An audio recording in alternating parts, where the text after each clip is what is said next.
హిమాలయాలంత ఎత్తు కావు, కానీ ఆ కొండ పర్వత శిఖరాలు ఎలా ఉంటాయంటే చాలా పాయింటెడ్గా ఉంది. పైకి నడుచుకుంటూ వెళ్ళడం అనేది చాలా కష్టం. 4 స్నేహితులు పైకి నడుచుకుంటూ వెళ్ళారు, కానీ కిందకి ఒక వ్యక్తి వచ్చాడు. వాళ్ళు 4 పైకి వెళ్ళిన దానికి ఆయన కిందకి రావడానికి మధ్యన వ్యవధి కాలం 3 నెలలు పట్టింది. 3 months తర్వాత అతను వెనక్కి వచ్చాడు. వెనక్కి వచ్చినప్పుడు తనని ఇంటర్వ్యూ చేశాడు. 3 నెలలు మంచు ప్రదేశంలో ఎలా బ్రతికామంటే ఆయన ఫోటోలు తీశాడు, కొన్ని చిన్న చిన్న వీడియోలు తీశాడు, కొన్ని ఆ వీడియోలు ఫోటోలు చూపించడం మొదలుపెట్టాడు. అది చూస్తే, అది వింటే మీలో చాలా మంది అన్నం తినడం మానేస్తారేమో. ఏం జరిగింది అని అన్నాడు. మేము 4 పైకి వెళ్ళాం. పైకి వెళ్ళిన తర్వాత షార్ట్గా చెప్పాలంటే మిగిలిన 3 చచ్చిపోయారు, ఇతను మాత్రం బ్రతికున్నాడు.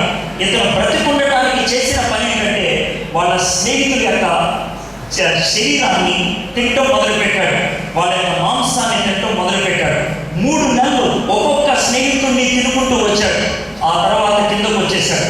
చాలా అసహ్యం అనిపించవచ్చు, కానీ దాంట్లో నేను నేర్చుకున్నటువంటి పాఠం ఏంటి తెలుసా? ఆకలి వేసినప్పుడు ఆకలి తీరడానికి ఏమైనా చేస్తాం. ఆకలి వేసినప్పుడు ఆకలి తీరడానికి ఏమైనా చేస్తాం.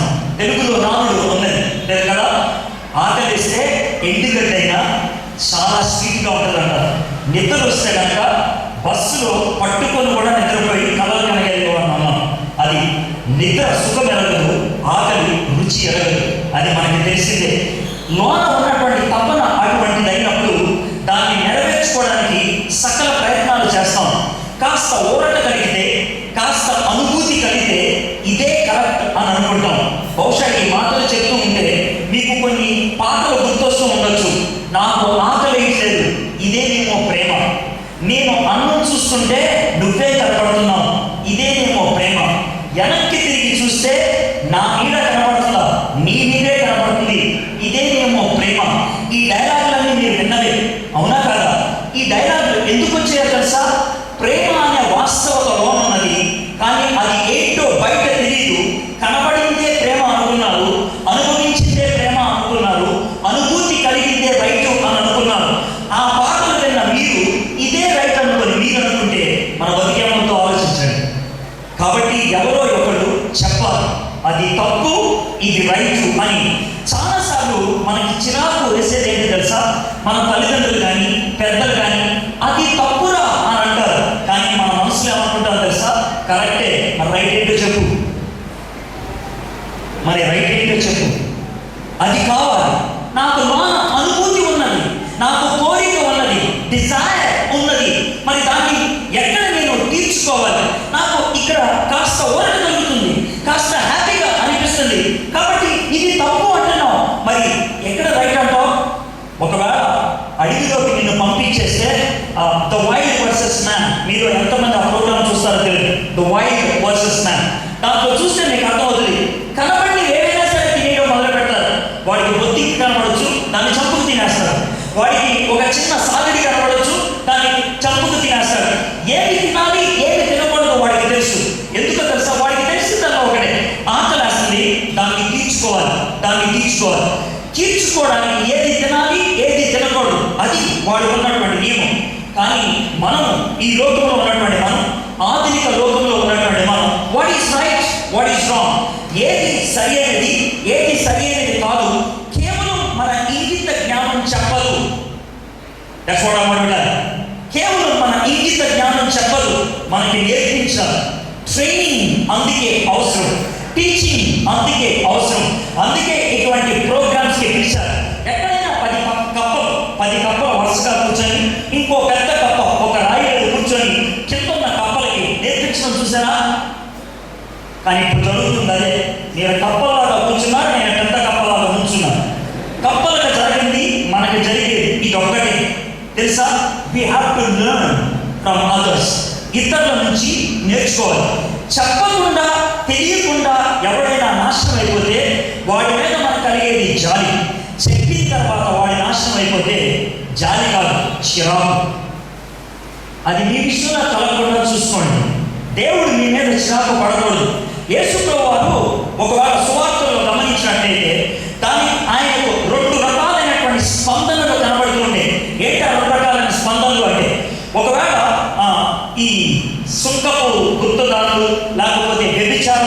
చేసేటువంటి వాళ్ళు, ఇటువంటి వాళ్ళు ఎవరైనా కనబడ్డారనుకో యేసయ్య వాళ్ళతో మాట్లాడేటప్పుడు లేనిపోయిన సానుభూతిని చూపించేవాడు.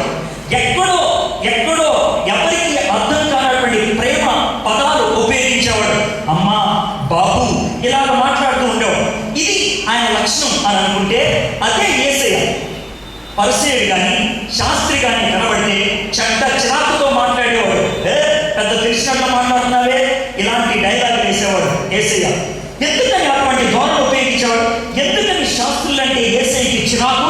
ఎందుకంటే ఈ వ్యభిచారంలో ఉన్నవాళ్ళు, ఈ సుంకపు గుర్తుదారులు అంటే అంత అభిమానం, అంత ప్రేమ. అంటే వీళ్ళు తెలియకుండా తప్పు చేశారు కాబట్టి వాళ్ళ మీద ప్రేమ చూపించాడు. వీళ్ళకి తెలిసి కూడా తప్పు చేశాడు, చిరాకు చూపించాడు. మీ విషయంలో దేవుడు చిరాకు పడకూడదు అనుకుంటే ఇప్పుడు వింటున్నారు కదా, విన్న దాన్ని జీవితంలో అన్వయించుకోవడం నేర్చుకోండి. అది చాలా ప్రాముఖ్యమైనది. మనం వినాలి, నేర్చుకోవాలి, నేర్చుకున్న దాన్ని జీవితంలో అన్వయించుకోవాలి. సరే, ఒక చిన్న సన్నివేశం చెప్తాను. తెలియకుండా ఉంటే కనుక ఒక విషయం గురించి మానవుడు ఏం చేస్తాడు అన్న దానికి ఒక సన్నివేశం. నేను 9వ క్లాస్ చదువుతున్నప్పుడు మా క్లాస్ అంతటినీ కూడా స్కూల్ వాళ్ళు సినిమా తీశారు. అది ఒక Walt Disney movie, comic story, animation story అన్నారు కదా. అది ఇప్పుడు మామూలుగా మామూలు చలనచిత్రంగా తీశారు. ఓకే, అప్పట్లో అది కామిక్ స్టోరీగా ఉంది. ఆ సినిమా పేరు గాడ్స్ మస్ట్ బి క్రేజీ. ఆ సినిమా చాలా ఉండేది, నాకు అంత గుర్తులేదు కానీ ఒక ప్రాముఖ్యమైన స్టోరీ లైన్ మాత్రం బాగా గుర్తుంది. ఆ సినిమాలో కీలకమైనటువంటి స్టోరీ లైన్ ఏంటి అని అంటే, ఒక ఫ్యామిలీ, భార్య భర్త, ఒక కొడుకు కూతురు, నలుగురు ఒక ప్రైవేట్ చార్టర్ హెలికాప్టర్ మీద వెళ్తూ ఉంటారు. ఆఫ్రికన్ అడవుల మీద వెళ్తూ ఉంటారు. వెళ్తూ ఉన్నప్పుడు వాళ్ళు కోకోకోలా బాటిల్స్ పట్టుకెళ్తారు. కొన్ని వెయిట్ పెరగకుండా ఉండడానికి అయిపోయిన వాటిని అయిపోయినట్టు కింద పడేస్తూ ఉంటారు, use and throw. So Coca Cola bottle ఒకటి 1.5 లీటర్ బాటిల్ వాళ్ళు తాగుతారు. బాటిల్ అయిపోగానే వాళ్ళు అడవిలో కిటికీ ఓపెన్ చేసి కింద పడేస్తారు. బస్ అది అడవిలో పడతా ఉంటుంది. అయితే అంతకంటే ముందు కింద జరిగేది ఏంటంటే, ఈ అడవిలో ఉన్నటువంటి అడవి జాతి మనుషులు హెలికాప్టర్ రాగానే వాళ్ళు చాలా అరుస్తూ ఉంటారు, కేరింతలు కొడుతూ ఉంటారు. వాళ్ళ జీవితంలో ఎప్పుడు కూడా అలాంటివి చూడలేదు. వాళ్ళలో డైలాగ్ స్టార్ట్ అవుతాయి వాళ్ళ భాషలో. ఒకడు అంటాడు, అరే దేవుడు వెళ్తున్నాడు అంటాడు, ఇది దేవుడు వాహనం రా అని అంటాడు. ఇది సరదాగా ఉంటుంది, కామిక్గా. ఈలోగా అలా ఆలోచిస్తున్నప్పుడు సడన్గా బాటిల్ పడుతుంది, వాళ్ళ మధ్యన పడుతుంది. విపరీతమైన టెన్షన్, భయం, అదేంటో తెలియదు ఎవరికి. వాళ్ళ లైఫ్లో అంత సున్నితమైనది ఎప్పుడు చూడలేదు. వాళ్ళు అంత పొడవైంది, అలాగా చక్కగా షేప్ ఉన్నదాన్ని వాళ్ళు ఎప్పుడు చూడలేదు. రంగులుగా ఉన్నటువంటి ఆ సీసాను చూసి భయపడుతూ ఉంటారు. అందరూ చుట్టూ ఉంటారు, సైలెంట్గా ఉంటుంది, విపరీతమైనటువంటి టెన్షన్. ఆ టెన్షన్ మూమెంట్లో ఒకడు ఇంత పొడుగు కర్ర తీసుకొచ్చి కర్రతో బాటిల్ ఇలా అంటాడు. అలా అంటే బాటిల్ కదులుతుంది, ఏం అవ్వదు. నెమ్మదిగా ఇలా బాటిల్ ఇలా పట్టుకుంటాడు. వాడు బాటిల్ పట్టుకోగానే అందరూ గట్టిగా అరుస్తారు భయంతో, ఏమవుతాడు. కానీ ఏమవ్వదు. వాడు బాటిల్ ఇలా చూస్తాడు, వాసన చూస్తాడు. ఆ తర్వాత వాడికి కూడా ఆనందం వస్తుంది, ఎగరటం మొదలు పెడతాడు, ఇలా ఎగురుతూ ఉంటాడు. కొద్దిసేపటికి ఈ ఎగురుడు రిథమిక్గా ఉంటుంది అన్నమాట. ఆ రిథంలో బాటిల్ ఇక్కడికి వస్తూ ఉన్నది, ఇలా వెళ్తా ఉంటుంది. బాటిల్ ఇక్కడికి వచ్చినప్పుడల్లా గాలి బాటిల్లోకి వెళ్ళి వేల సౌండ్ వస్తాడు, విజిల్ సౌండ్ వస్తుంది. ఆ విజిల్ సౌండ్ అంటే ఆలోచిస్తారు. వెంటనే వాళ్ళు అంటాడు, వాడు అరే ఇది దేవుడి విజిల్ రా అంటాడు. ఇది దేవుడి విజిల్ రా. ఇక స్టోరీ చెప్పుకుంటే అయితే ఈ రోజు అంతా అవుతుంది, చివరికి వచ్చేస్తాం. ఇలాగ చాలా పనులు చేసుకుంటూ వెళ్తారు. చేసినప్పుడల్లా ఇది దేవుడు దాన్ని వాడేవాడు అనుకుంటారు. ఒకసారి ఇద్దరు అమ్మాయి ఒక కొబ్బరికాయని పగలగొడదామని ఒక రాయి కోసం వెతుకులాడుతూ ఉంటారు. ఆ ఎత్తుకుతా ఉంటుంది. ఈలోగా అప్రయత్నంగా అంటే అన్కాన్షియస్గా ఆమె రాయి తీసుకుందాం అనుకొని బాటిల్ పట్టుకొని పడుతుంది. బాటిల్తో కొబ్బరికాయ టాప్ అని పగులుద్ది. వెంటనే చెప్తుంది, ఇది దేవుడు కొబ్బరికాయలు పడుతుంది. ఆ తర్వాత చాలా సీరియస్ సన్నివేశం. ఇక ఎప్పుడు ఎవరు కొబ్బరికాయ పాల్గొట్టాలన్నా బాటిల్ కోసం ఎదుగువాడు. ఒకసారి ఇద్దరు అమ్మాయిని ఒకేసారి కొబ్బరికాయ పాల్గొట్టాలనిపిస్తుంది. వాళ్ళిద్దరూ కొబ్బరికాయ కోసం కాదు, బాటిల్ కోసం కొట్టుకుంటారు. నాకే ఈ కొట్లాటలో ఒక అమ్మాయి చేతిలో బాటిల్ ఉంటుంది కదా, ఆ అమ్మాయి ఎదురమ్మాయి నెత్తి మీద పట్టణం కొట్టింది, తల పగిలిపోతుంది, రక్తం కాలుద్ది, కింద సొంతకి పడిపోతుంది. మళ్ళీ సైలెన్స్, బాటిల్ కింద పడేస్తాడు. ఏం చేయాలో అర్థం కాదు. ట్రైబల్ లీడర్ వస్తాడు, చాలా సీరియస్గా చూస్తాడు. ఆకులు తీసుకొచ్చి బాటిల్ని కప్పేయమంటాడు, సమాధి చేసేస్తాడు బాటిల్ని. ఒకరిని పిలుస్తాడు, ఇది దేవుడు మనుషుల్ని చంపడానికి వాడేది, మన మధ్య ఉంటే మనం చచ్చిపోతాం, నేను సముద్రంలో పడే. వాడు దాన్ని తీసుకెళ్ళి సముద్రంలో పడేసి సినిమా అయిపోయింది. నేను ఎందుకు మార్చేస్తాను తెలుసా ఈ స్టోరీ? బాటిల్ ఎందుకో తెలియనప్పుడు దేనికి పడితే దాన్ని వాడి జీవితాన్ని నాశనం చేసుకున్నాను. ప్రేమ అంటే ఏంటో తెలియనప్పుడు ఇదే ప్రేమ, అదే ప్రేమ, అదుకో ప్రేమ అని అనుకొని జీవితాలు నాశనం చేసుకునేవాడు ఎంతో. అందుకే ప్రేమ అంటే ఏంటో తెలియడం బాగుంటుంది. ప్రేమ లోన్ ఉన్నటువంటి అనుభూతి, దాంట్లో డౌట్ లేదు. ప్రతి మనిషికి ఉన్నటువంటి ఒక విచిత్రమైన లక్షణం, అది లేకపోతే నువ్వు మనిషివే కాదు. అసలు నువ్వు మనిషివేనా? ఇది ఎలా చెప్పాను? నువ్వు మనిషివేనా అని అంటానికి ఆ మనిషికి ఉండాల్సిన ఒక ప్రాముఖ్యమైన లక్షణం ప్రేమ. అందుకే మనందరం ప్రేమ పిపాసులు. అంటే ఏంటంటే అంటారు, ఇంత స్పష్టమైన తెలుగు ఈ మధ్యన పాటల్లో రావండి. ఎందుకంటే మన పాట ఒక లాంగ్వేజ్లో ఆరంభమైతే 3 లాంగ్వేజెస్ తర్వాత ఎండ్ అవుతుంది. మనకి ఇంతకి ఏది రాదు. తెలుగు వస్తా రాదు, ఇంగ్లీష్ వస్తా రాదు, హిందీ రాదు, మరి ఏమొస్తుందా? ఏమో రాదు. That's what we are. మనం అలా అయిపోయింది. ఓకే, సో ప్రేమ పిపాసులు అంటే 2 లక్షణాలు. ఒకటి, ప్రేమించాలని ప్రతి ఒక్కరికి ఆశ ఉంటుంది, ప్రేమించబడాలనేటువంటి తపన ఉంటుంది. నన్ను ఎవరైనా ప్రేమిస్తే బాగుంటుంది. ఈ 2 లేకపోతే నువ్వు మనిషివి కావు. ఈ 2 లేకుండా బ్రతుకుతున్నావంటే నువ్వు మనిషివే కాదు, జంతువు. ఉనికిలో ఉన్నావు అంతే, జీవోత్సవంలో పడిపోయావు.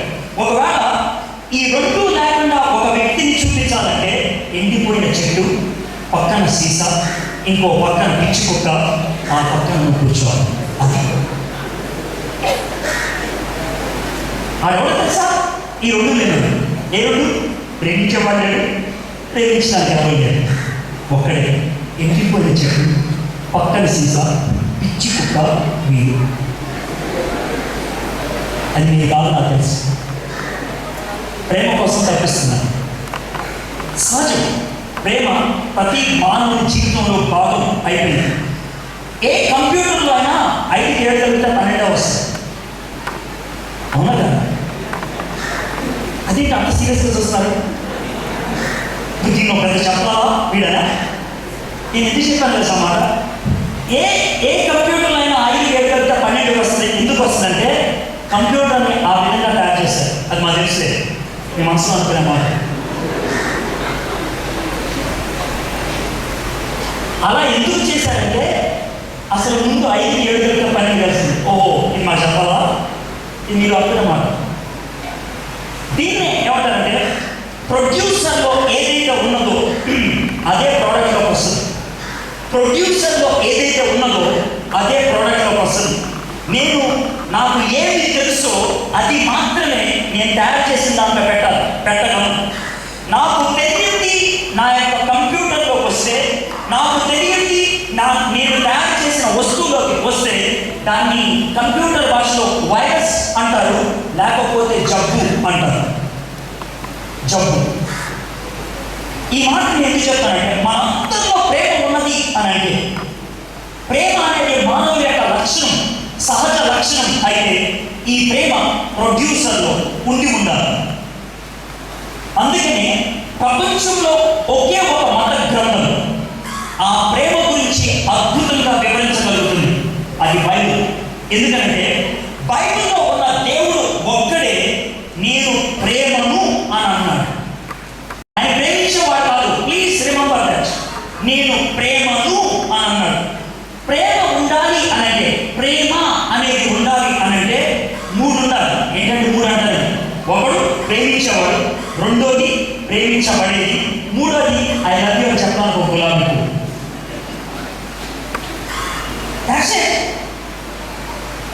లేకపోతే సాధ్యం కాదు. లేకపోతే ఐ లవ్ యూ అని ఒక టెక్స్ట్ మెసేజ్, ఒక డయాగ్రామ్. ఈ 3 లేకపోతే ప్రేమ ఉండదు. ప్రేమించేవాడు, ప్రేమించబడేవాడు ప్రేమను అందించడానికి మాధ్యమం ఉంటేనే ప్రేమ అనేది సాధ్యం. దేవుడు నేను ప్రేమ అయి ఉన్నాను అన్నాడు. అంటే ఈ మూడు ఆయనలో ఉన్నాయి. బైబిల్లో ఉన్న ఒకే ఒక దేవుడు త్రిత్వమై ఉన్నాడు. బైబిల్లో ఉన్న ఒకే ఒక దేవుడు త్రిత్వమై ఉన్నాడు. తండ్రి, కుమార, పరిశుద్ధాత్మ. యేసుక్రీస్తు ప్రభువారు మాట్లాడుతూ, తండ్రి ఈ జగత్తు పునాది వేయబడక ముందు నన్ను ఏ విధమైన ప్రేమతో ప్రేమించావో. ఆ మాట ఎందుకు చెప్పాడు తెలుసా? ప్రేమ శాశ్వతమైనది. ఎందుకంటే ప్రేమికుడైన దేవుడు శాశ్వతమైన వాడు కాబట్టి. హైందవులకి చెప్పలేదు. ఎందుకు తెలుసా? ఆదిలో ఉన్నది దేవుడు కాదు, అది ఒక కణం, ఒక గుట్టు, ఒక కణం, ఒక గుట్టు, లేకపోతే ఒక ఊహ, ఒక శబ్దం. ఓం. హైందవులు చెప్పలేదు ప్రేమ గురించి, హైందవులు వివరించలేదు ప్రేమ గురించి. ముస్లింలు చెప్పగలరా? చెప్పలేదు. అల్లాహకి 99 గుణగణాలు ఉన్నాయని రాసుకుంటారు. ఆయన కృప కలిగిన వాడు, ఆయన దయ కలిగిన వాడు, ఆయన కోపగించేవాడు, ఇలాగ 99 గుణగణాలు ఆయన గురించి రాస్తారు. కానీ ఒక గుణగణం ఆయనకి ఆపాదించదు. ఏంటి తెలుసా? అల్లా ప్రేమించేవాడు. ఎందుకు తెలుసా? ప్రేమించేవాడు అయితే కనుక ప్రేమ ఆయన తత్వం అయి ఉండాలి. ప్రేమ ఆయన తత్వం అయి ఉండాలంటే ఈ జగత్తు లేనప్పుడు ప్రేమించుకోవడానికి ఒక నుండి ఉండాలి ఆయనకి. ఆయన ఒక్కడే ఉంటే ప్రేమకు సాధ్యం ఉండదు. ఒకవేళ ఒక్కడే ఉంటే ఎటువంటి సీమ తెలుసా? ఎండిపోయిన చెట్టు, ఖాళీ సీసా, పిచ్చి కుక్క, మధ్యలో. బైబిల్లో ఉన్న దేవుడు అది కాదు. చాలా క్లియర్గా చెప్తాను, బైబిల్లో ఉన్న దేవుడు అది కాదు. ఆయన త్రిత్వం కాబట్టి ఆయన ప్రేమ అయినాడు. ఆ ప్రేమను మనకి అందించాడు, ఆ ప్రేమను మనలో ఇవిచ్చాడు. ప్రేమ అనే సిమ్ని మనలో పెట్టాడు. కాబట్టి సహజంగా మనలో ప్రేమ తత్వం ఉంటుంది. బట్ ప్రేమ ఎందుకు మనం తప్పుగా అర్థం చేసుకున్నాం? ఎందుకు అర్థం చేసుకున్నాం అంటే, దేవుడు ప్రేమ అనే దాన్ని ఒకే రంగులో సృష్టించడం. ప్రేమకు రంగులు ఎక్కువ, కానీ మనం ఎప్పుడు ప్రేమ అనగానే ఒకే రంగులో ఆలోచిస్తాం. అది వచ్చిన ప్రాబ్లం. ప్రేమకి బైబిల్ ప్రకారం 4 రంగులు ఉన్నాయి. 4 రంగులు. ఈ 4 రంగులు ఏంటో అర్థం చేసుకుంటే ప్రేమను సరిగ్గా అర్థం చేసుకోగలుగుతాం. ఏంటో 4 రంగులు అని అంటారు. తెలుగులో కానీ, హిందీలో కానీ, ఇంగ్లీష్లో కానీ ప్రేమ అనేది ఒకే పదం. ప్రేమ లేకపోతే లవ్ ఒకటే మాట. కానీ ఆదిమ భాషలో, గ్రీక్, హిబ్రూ భాషల్లో ప్రేమకి 4 పదాలు ఉండే. ఆ 4 పదాలు ఎందుకున్నాయి అంటే ప్రేమకు 4 రంగులు కాబట్టి.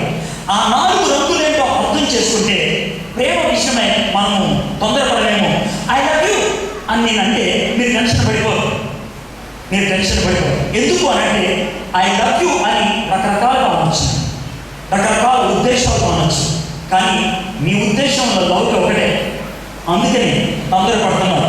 లవ్ అంటే ఇక్కడ ఒకటే, అందుకనే నిర్వచనము తెలియక ఇదే నాకు ఆకలేదు రేపు నుంచి నేను నిద్రపడలేదు అని అనిపిస్తుంది. సో నిర్వచనంలో మొదటిది, ప్రేమలో మొదటి రంగు, దీన్ని గ్రీక్ భాషలో స్కార్జే అంటారు. స్కార్జే. ఇది ఏంటి అంటే మనం పుట్టంగానే మొదటిగా కోరుకునేది అమ్మను ఒక బిడ్డ గుర్తుపట్టేది ఎలా తెలుసా? స్వరాన్ని బట్టి కాదు, లేకపోతే మాటను బట్టి కాదు. మమ్మీని గుర్తుపట్టేది స్పర్శను బట్టి. The feel.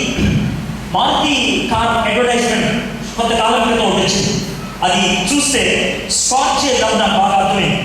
ఆ అడ్వర్టైజ్మెంట్ ఏంటంటే ఒక పెళ్లి జరుగుతూ ఉంటుంది. పెళ్లి జరుగుతూ ఉంటే ఒక బాబు, సంవత్సరం బాబు ఏడుస్తూ ఉంటాడు. ఆ బాబుని ఒకడు నవ్విపిద్దామని చాలా ప్రయత్నం చేస్తాడు. వాడిని ఇంకోటి తీసుకుంటాడు.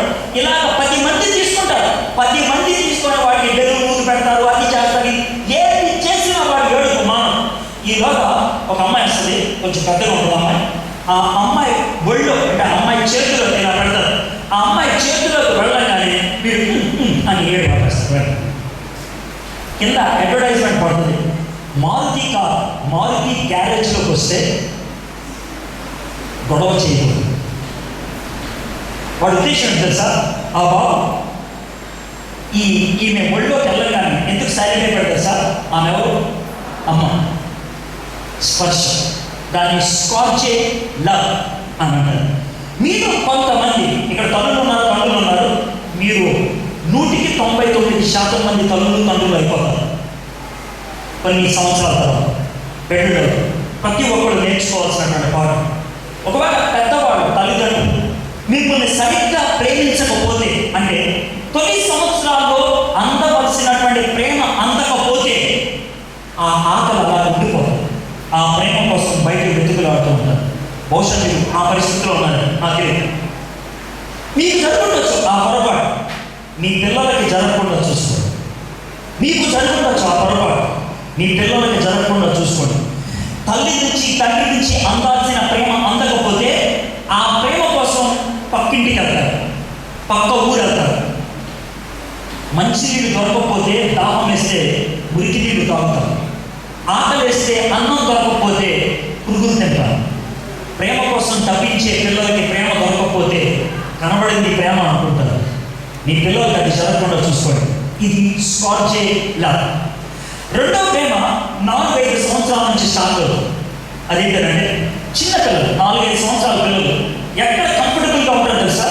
ఇంకో 4-5 సంవత్సరాల పిల్లలు ఉంటాయి, అక్కడ చాలా కంఫర్టబుల్గా ఉంటారు. ఇది ఫిలియో లవ్. ఫిలియో లవ్ తోబుట్టువుల మధ్యన, స్నేహితుల మధ్యన ఉండేటువంటి ప్రేమ.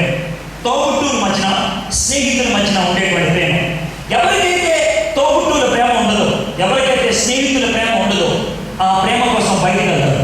మీకు తమ్ముడు, చెల్లి, అక్క, అన్న, ఫ్రెండ్ ఉన్నారా? ప్రేమించబద్దులమేమో, ప్రేమను స్వీకరించబద్దులమేమో. దేవుడు మనం అలా తయారు చేశాడు. God made us with that.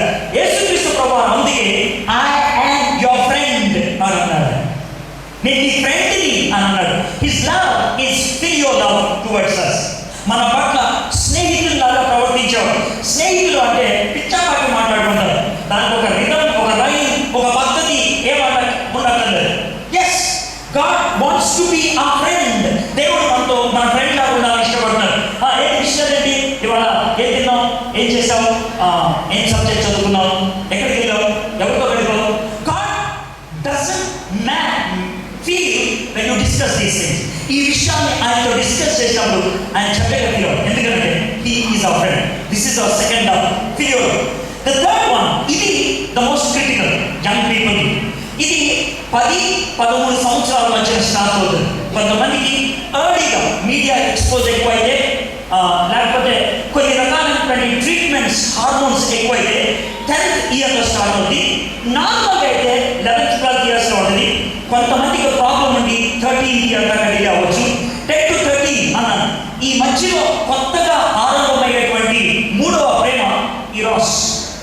ఇరాస్, ఈ ఇరాస్ అనేటువంటి ప్రేమ విచిత్రమైనది. ఎందుకనంటే ఈ ప్రేమ తోబుట్టుల మధ్య ఉండేది కాదు, స్నేహితుల మధ్య ఉండేది కాదు. ఈ ప్రేమ అమ్మ మీద, నాన్న మీద ఉండేది కాదు. ఈ ప్రేమ ఎలాంటిదంటే కొత్తగా పుట్టుకొచ్చేది. ఈ ప్రేమ సర్వసాధారణం, 99% సర్వసాధారణంగా ఆపోజిట్ జెండర్ మీద ఆధారపడడం. Opposite gender. నేను ఒక అబ్బాయి అయితే అమ్మాయిని చూస్తే నాలో కలిగేటువంటి భావోద్రేక మార్పులు ఇన్స్టింక్టివ్గా కలుగుతుంది. ఇది ఇన్స్టింక్టివ్ బట్టి వస్తుంది, సహజాతమే. ప్రతి వాడికి కలుగుతుంది, ప్రతి అమ్మాయికి కలుగుతుంది. ఒకవేళ కలగకపోతే నీకు జబ్బు ఉందని అర్థం. That's very clear.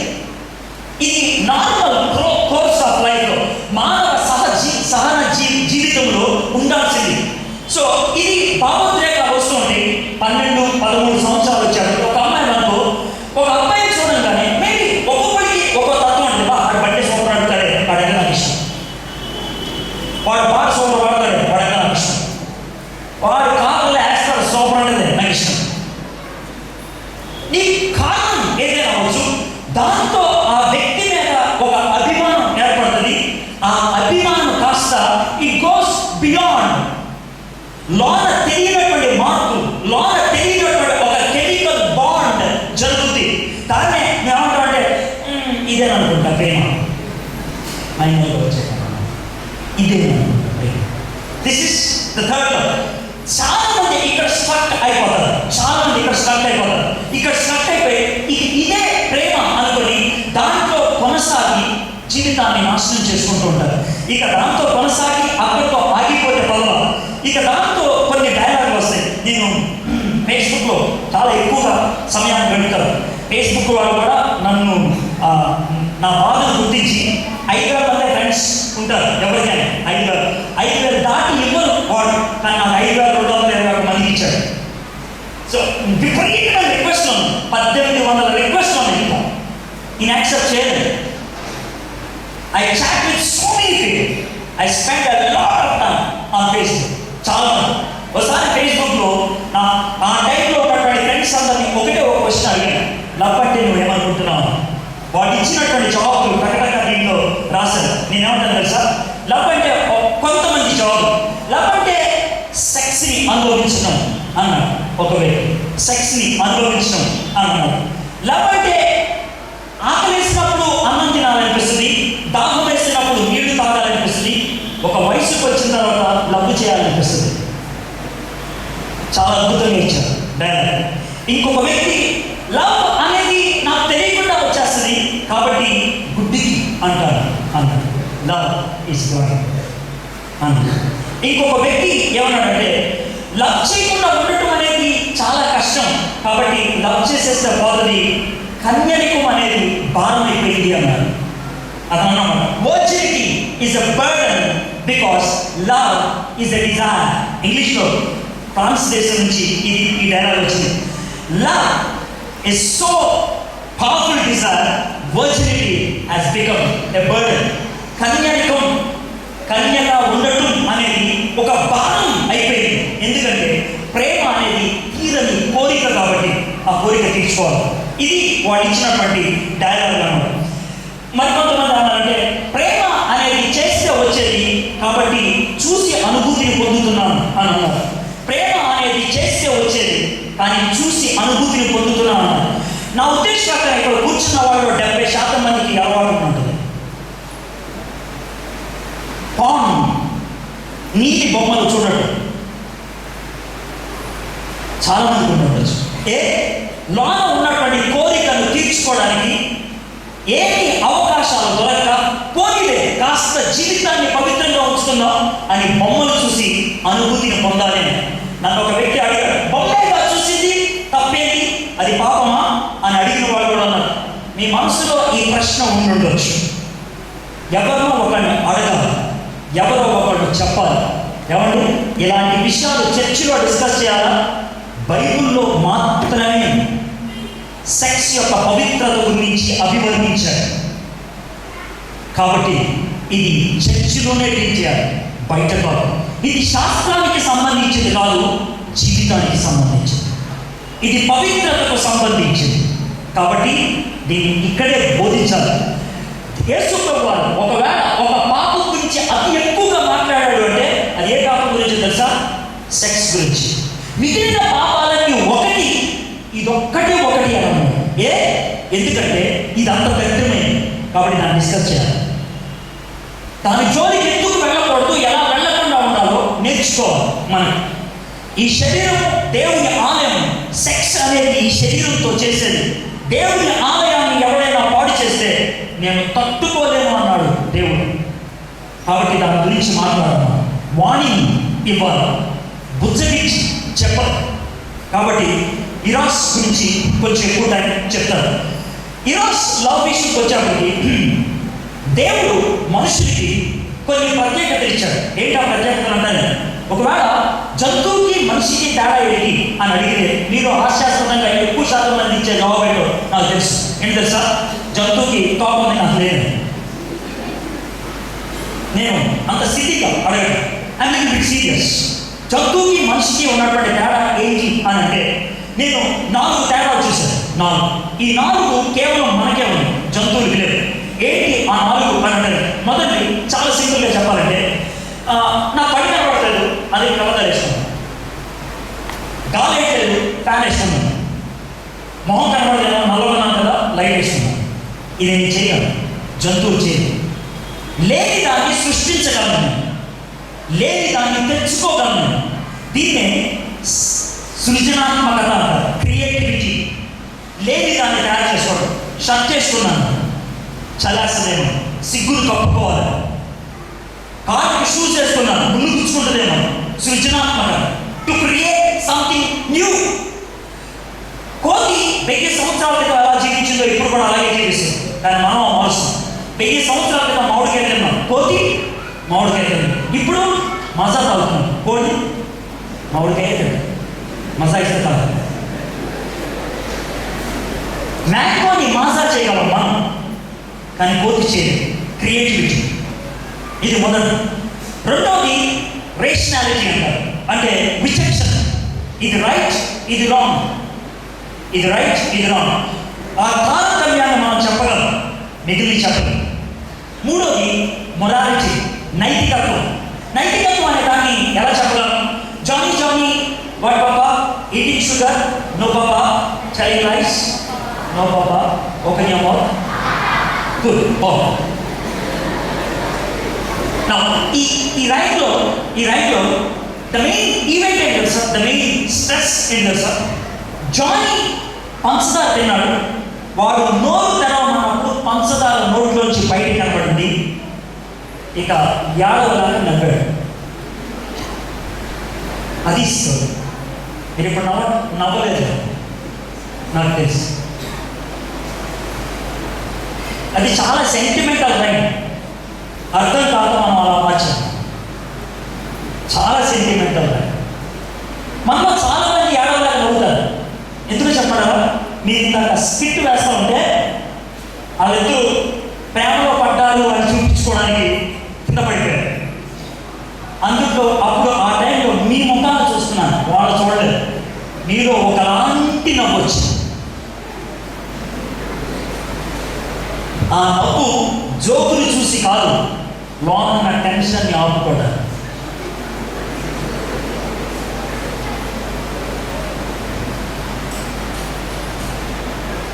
ఇది మన లైఫ్ కాదా? ఇది మన లైఫ్ కాదా? మనలో చాలా మంది ఏడవలసిన టైంలో నవ్వుతాం, నవ్వాల్సిన టైంలో ఏడుస్తాం. That's our life. మొరాలిటీ, మన నైతిక ధర్మం. మనలో తప్పు, ఇది తప్పు అని చెప్పగలిగే సామర్థ్యతను లోన పెట్టాడు దేవుడు. మొరాలిటీ. 3 అయిన. 4వది ఫ్రీ విల్, స్వేచ్ఛ. కుక్కలు కూడా స్వేచ్ఛ అడిగిలో తిరిగి ఎగడదు. కానీ మనమా ఇంట్లోంచి అడిగిలోకి కూడా అడిగిలోంచి ఇంట్లో కూడా రాదు. కుక్క ఏం కావాలంటే అది తింటుంది, అంతే. అది తింటుంది, మనం తినకుండా కూడా ఉండగలం. కుక్కకి ఆకలిస్తే దాని ముందు అన్నం పెట్టి ఏం చేస్తుంది? కాబట్టి తీసేది బస్, ఇంకా వేరే. మన లైఫ్లో చాలాసార్లు ఇది జరుగుతుండొచ్చు. ఏంటి తెలుసా? మన ముందు మనకి ఇష్టమైన ఆహారం ఉంది, మనకి ఆకలి ఉంది, ఆ ఉత్తమం అన్న సన్నివేశాలు ఉంది.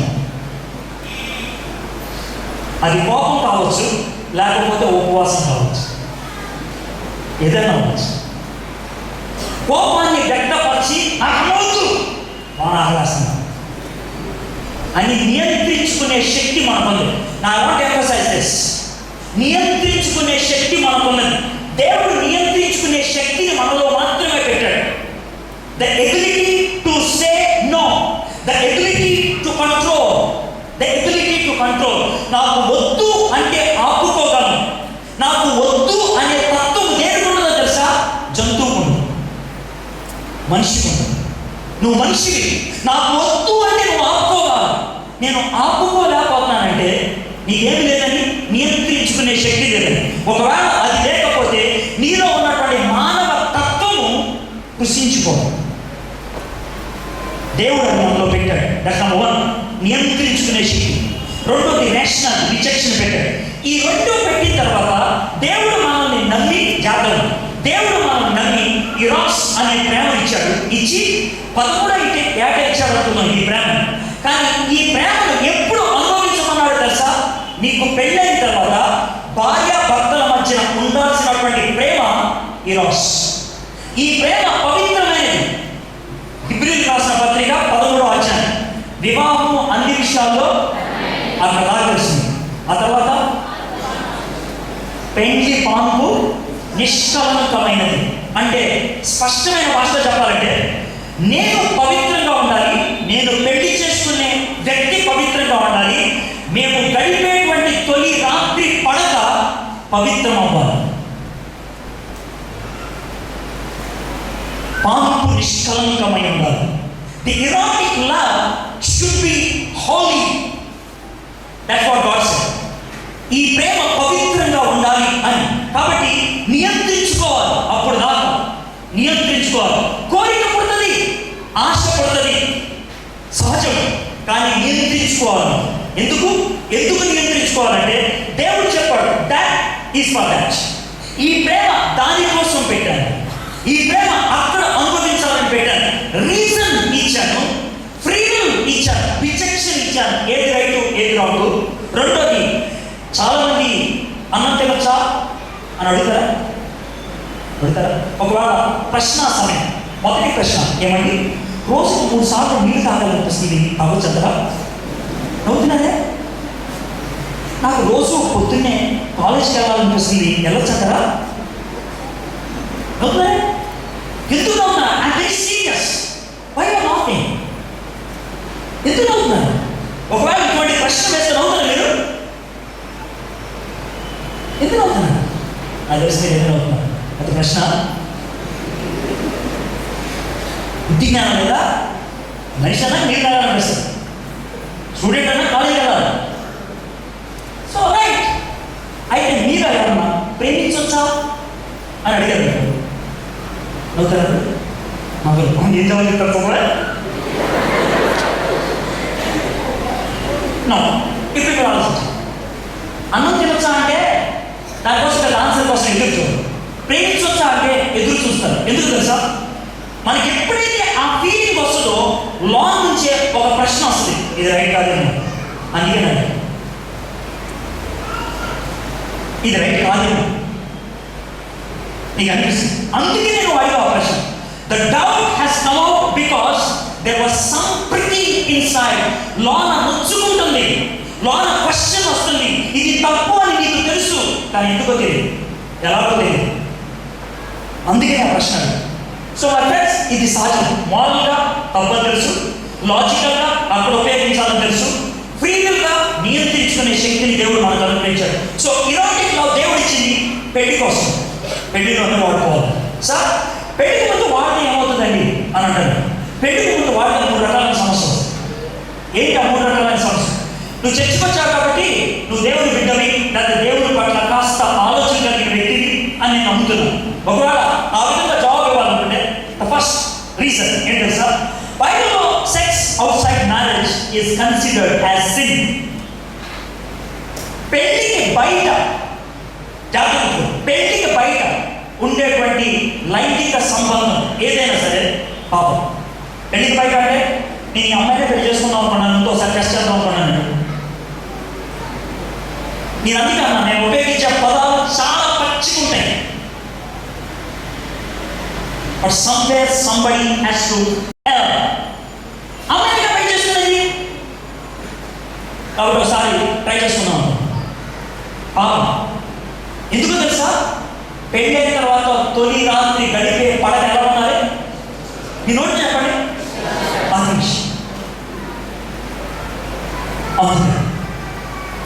పవిత్రమైన. సో అపవిత్ర పరిచయం. God hates them. God hates them.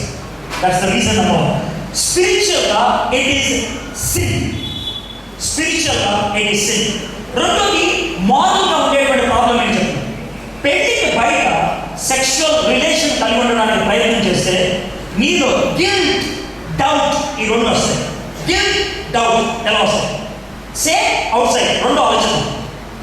వేరే అమ్మాయిని ఎవరైనా ప్రేమించారు, ఓకే, వేరే అమ్మాయిని ప్రేమించి ఆ అమ్మాయితో కొంచెం ఎంజాయ్ చేసి అయిపోయింది, నువ్వు ఇంకొక అమ్మాయిని పవిత్రంగా పెళ్లి చేసుకున్నావు. పెళ్లి చేసుకున్నాక నీకు వచ్చే తొలి అనుమానం ఏంటి తెలుసా?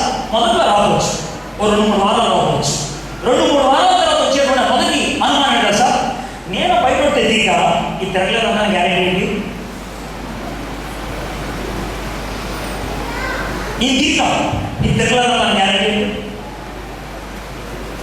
ఆ అనుమానం వచ్చిందనుకోండి, నీ బతుకు నాగని. ఏ అంటాను? ఎవరితో చెప్పుకోరు, ఎవరు చెప్పుకుంటా అని చెప్పుకోవా? ఎప్పటికీ చెప్తాను. సీరియల్స్ చూసుకుంటూ ఉండిపోవాలి. వచ్చినప్పుడల్లా వాడు ఆ వెనక నుంచి ఇలా మనకలేదే కదా. మన బతుకు సీరియల్ డైలీ ఎపిసోడ్ వచ్చే వారం చూద్దాం. బస్ మన బతుకు moral you have this problem. ఒకవేళ సేమ్ అమ్మాయి, ఆ అమ్మాయిని ముందు అనుభవించావు, ఆ అమ్మాయిని పెళ్లి చేసుకున్నావు, సేమ్ డౌట్, ఇది నాతోనే ఉందా ఇంకా అవుతూనే ఉందా? పెళ్ళికి ముందు నేను రమ్మంటే వచ్చేసింది అంటే నేను చీప్ అయితే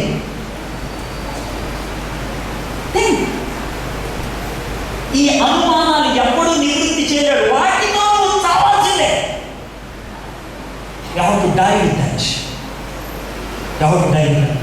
సో మొదట స్పిరిచువల్ ప్రాబ్లం సిన్, ఆత్మీయ పాపం.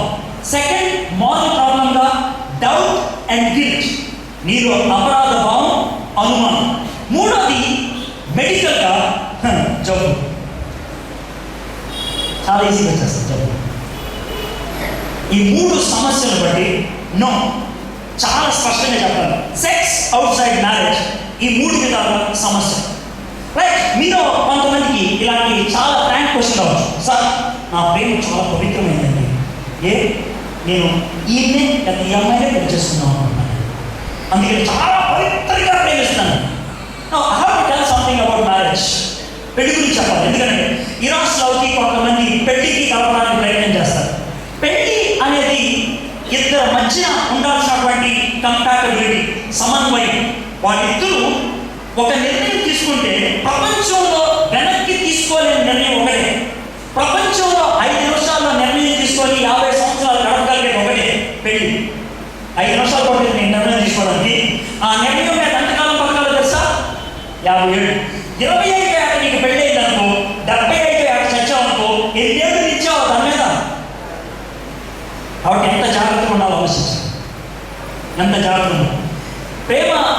ప్రేమిస్తున్నాను, ఈ వ్యక్తిని పెళ్లి చేసుకోవాలనుకుంటున్నాను అని అన్నప్పుడు నేను సర్వసాధారణంగా 2 డిఫరెంట్ లైన్స్ ఆఫ్ ఆర్గ్యుమెంట్స్ ఉపయోగిస్తాను. ఒక లైన్ ఏంటి తెలుసా? చాలా సింపుల్గా 2 మీ ముందు పెట్టండి. ఒక లైన్ మీకు చెప్పాలంటే, ఇప్పుడు ఒక 18-19 ఏళ్ళ అబ్బాయి అమ్మాయి గారు నేను పలానా అమ్మాయిని పెళ్లి చేస్తాను, ప్రేమిస్తున్నాను, పలానా అమ్మాయిని ప్రేమిస్తున్నాను, పలానా అబ్బాయిని ప్రేమిస్తున్నాను, పెళ్లి చేసుకోవాలనుకున్నాను. నేను అడిగే నెక్స్ట్ క్వశ్చన్, ఎప్పుడు చేసుకుందాం అనుకున్నాను? ఇప్పుడు చదువుకున్నాను కదా, అయిపోయి ఉద్యోగం వచ్చిందంట, మంచిగా పెళ్లి చేస్తున్నాను. అసలు ఆ డైలాగ్ ఎలా తెలుసా? అసలు రాముడు మంచి బాగుడు, ఆ టైప్ పెళ్లి చేసుకోవాలి. ఇంకా చాలా పవిత్రం, అస్సలు చక్కగా ఆలోచించింది తెలుసా? చాలా చాలా అని అంటే నేను వాళ్ళకి అడిగే ప్రశ్న ఏంటంటే, నీకు ఉద్యోగం వచ్చిన తర్వాత కారు కొనుక్కునే అవకాశం వచ్చింది అనుకున్నావు, ఏ కారు కొనుక్కోవాలనుకున్నావు ఇప్పుడు చెప్తావా అని. అదే ప్రశ్న. కారు కొనుక్కునేది 5 ఏళ్ళ తర్వాత. 5 ఏళ్ళ తర్వాత ఏ కారు బాగుంటే అది కొనుక్కుంటాం. ఇప్పుడు ఎందుకు కొనుక్కుంటాం? ఇప్పుడు ఎందుకు డిసైడ్ చేస్తాం? కారు ఎంతకాలం వాడతావు? అంటే 5 ఏళ్ళు, 10 ఏళ్ళు, 15 ఏళ్ళు. తర్వాత కారు మార్చేయచ్చు కదా. మార్చగలిగే కారు డిసైడ్ చేయాలంటే ఆగు. మార్చలేని లైఫ్ పార్ట్నర్ అంటే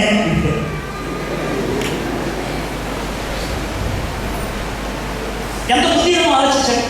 బుద్ధి కలిగిన వాడే అప్పుడు ఆలోచిద్దారా అని అని అంటారు. 3 కారణాలతో మన వాళ్ళు ప్రేమలో పడతా ఉంటారు. 3 కారణాలు. ఒకటి, బాహ్యంగా కనబడేటువంటి గ్లామర్. డబ్బు కావచ్చు, అందం కావచ్చు, హోదా కావచ్చు. గ్లామర్ని బట్టి కొంతమంది పడిపోతూ ఉంటారు. గ్లామర్ని బట్టి ఎవరినైనా ప్రేమించడం మొదలు పెడితే వచ్చే ప్రాబ్లం ఏంటి తెలుసా? ఒకవేళ ఈ రెండింటిలో ఏదో ఒకటి జరగవచ్చు. ఇప్పుడు డిసైడ్ అయిపోయావు, ఒక అబ్బాయిని ఒక అమ్మాయిని చూసి పెళ్లి చేసుకున్నా అని. 3 ఏళ్ళ తర్వాత అంతకంటే కొంచెం బెటర్ కనపడాలి కావున కమిట్ అయిపోయాం. అసలు కావాలి లోన్ వచ్చేద్దాం. గ్లామర్, డబ్బు.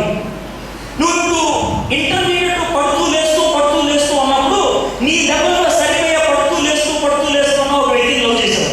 ఆ తర్వాత ఇంజనీరింగ్లో నీకు తెలియకుండానే కష్టపడి చదివిపోయి ఎంటెక్లోకి వెళ్ళిపోయి గోల్డ్ మెడల్ సంపాదించి ఒక ఇన్ఫోసిస్ కంపెనీలో జాబ్ వస్తే ఈ పడుతూ లేస్తున్న వ్యక్తిని పెళ్లి చేసుకోవాలంటే తప్పు కొట్టేస్తాను. కమిట్ అయ్యాను, అందుకే వెయిట్ చేయడం. 3వది, సింపతిని బట్టి పెళ్లి చేసుకుంటారు కొంతమంది. Same problem.